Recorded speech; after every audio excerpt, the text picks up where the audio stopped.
ആണെങ്കിൽ ഞങ്ങൾക്ക് പ്രതീക്ഷയുണ്ട്.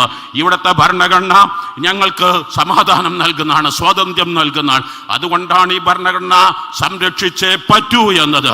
അതുപോലെ തന്നെ ഇവിടുത്തെ സുപ്രീം കോർട്ടിൽ ഇൻഷാ അല്ലാഹ് താൽക്കാലികമാണെങ്കിലും ഒരു ചെറിയ അനുകൂല വിധിയുണ്ട്. ഞങ്ങൾക്ക് എന്തായിരുന്നാലും അനുകൂലമായ വിധി ഇതിനു വേണ്ടി ഒറ്റക്കെട്ടായി പ്രാർത്ഥിക്കലോടുകൂടെ ഇന്ത്യയുടെ എല്ലാ മുക്കുമൂലകളിലും വഖഫ് സംരക്ഷിക്കപ്പെടണം.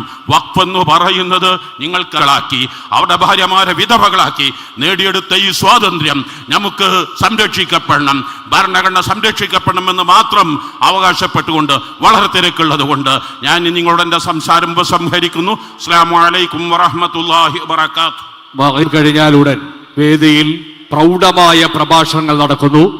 സമസ്ത കേരള ജംഇയ്യത്തുൽ ഉലമയുടെ സംസ്ഥാന സെക്രട്ടറി ആനുകാലിക സംഭവവികാസങ്ങളെ സവിസ്തരം പ്രതിപാദിച്ച് ഉമർ ഫൈസി മുക്കം വേദിയെ അഭിസംബോധന ചെയ്യുന്നു. സദസ്സിനെ അഭിസംബോധന ചെയ്തുകൊണ്ട് SMA സംസ്ഥാന സെക്രട്ടറി ഡോക്ടർ മുഹമ്മദ് കുഞ്ഞ് സക്കാഫി കൊല്ലം, ജുനൈദ് കടക്കൽ, സംസ്ഥാന ജംഇയ്യത്തുൽ ഉലമ സംസ്ഥാന കമ്മിറ്റി അംഗം ബഷീർ വഹബി അടിമാലി തുടങ്ങിയ പ്രഗത്ഭർ സംസാരിക്കുന്നു.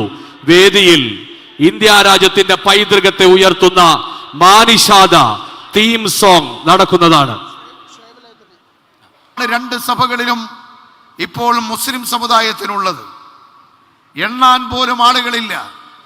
എന്നിട്ട് പോലും പ്രതിപക്ഷ ഐക്യനിര ഈ പ്രതിഷേധത്തിന് രൂപം കൊണ്ടു എന്നത് രാഷ്ട്രത്തിന്റെ ജനാധിപത്യ മതേതര സംവിധാനങ്ങളെ മരണമണി മുഴക്കിക്കൊണ്ട് മുന്നോട്ട് പോകുന്ന ആളുകൾക്ക് കുഴിച്ചു മൂടാൻ സാധ്യമല്ല എന്ന താക്കീതായിട്ടാണ് നാം മനസ്സിലാക്കുന്നത്.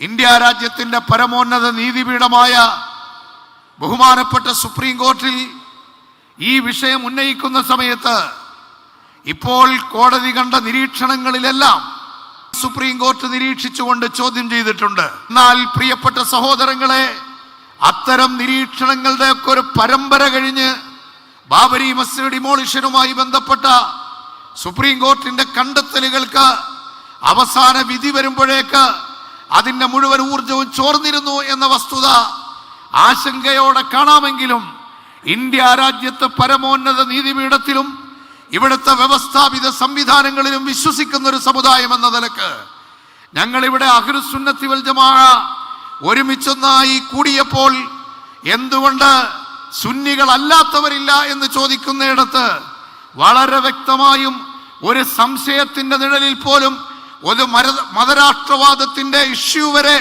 ഉയർത്തിക്കൊണ്ടുവന്ന ഏതെങ്കിലും ന്യൂനപക്ഷം വരുന്ന എല്ലാ സമുദായത്തിലുമുള്ള ആളുകൾ, ആ ആളുകളുടെ കൂട്ടത്തിൽ ഞങ്ങളുടെ പേരിൽ പറയപ്പെടുന്ന ആരെങ്കിലും ഉണ്ടെങ്കിൽ അവരെ കൂടി മാറ്റി നിർത്തിക്കൊണ്ട് ഇവിടുത്തെ ബഹുഭൂരിപക്ഷം വരുന്ന 95% വരുന്ന സുന്നി മുസ്ലിങ്ങൾ വളരെ വ്യക്തമായ സമാധാനത്തിന്റെ പാതയിൽ അങ്ങേയറ്റം വരെ കാണുന്ന ജനാധിപത്യ സമരമുറകളിൽ ഞങ്ങൾ ഉണ്ടാകുമെന്ന് പ്രഖ്യാപിക്കുന്നതാണ് എറണാകുളം സിറ്റിയിൽ ഈ നടക്കുന്ന പ്രതിഷേധ സമ്മേളനം. വളരെ വ്യക്തമായി സൂചിപ്പിക്കുകയാണ്, സമുദായത്തിൽ ഏതെങ്കിലും തരത്തിൽ അത്തരം ക്രൈമുകളുമായി ആരെങ്കിലും രംഗത്ത് വന്നാൽ ക്രൈമുകളെ നോക്കി പണിഷ്മെന്റ് നടത്തുന്നതിന് പകരം സമുദായത്തെ പേര് പറയാനും സമുദായത്തെ അപമതിക്കാനും കാണിക്കുന്ന ത്വര ഇസ്ലാമോഫോബിയ പ്രചരിപ്പിക്കുന്ന ചില ലോകാടിസ്ഥാനത്തിലുള്ള ശക്തികളുടെ വളരെ വ്യക്തമായ ഇടപെടൽ മുഖേനയാണ് എന്നും ഫലസ്തീനിൽ ഇഞ്ചിഞ്ചായി കൊല ചെയ്യപ്പെടുന്ന സമൂഹത്തിന്റെ പിന്നിലും വളരെ വ്യക്തമായ ഒരു ആദർശബോധത്തിന്റെ സൗന്ദര്യം അമേരിക്ക പോലെയുള്ള യൂറോപ്പിന്റെ അതുപോലെ വിവിധ രാഷ്ട്രങ്ങളിലെ ആളുകളിൽ ഇന്ന് സ്വാധീനം ചെലുത്തി ഇസ്ലാമിനെ മഹത്വവൽക്കരിക്കുന്നു എന്നതാണ് ഇവരെ ഉറക്കം കെടുത്തുന്നതെന്നും വളരെ വ്യക്തമായി നമുക്ക് മനസ്സിലാക്കാൻ കഴിയും.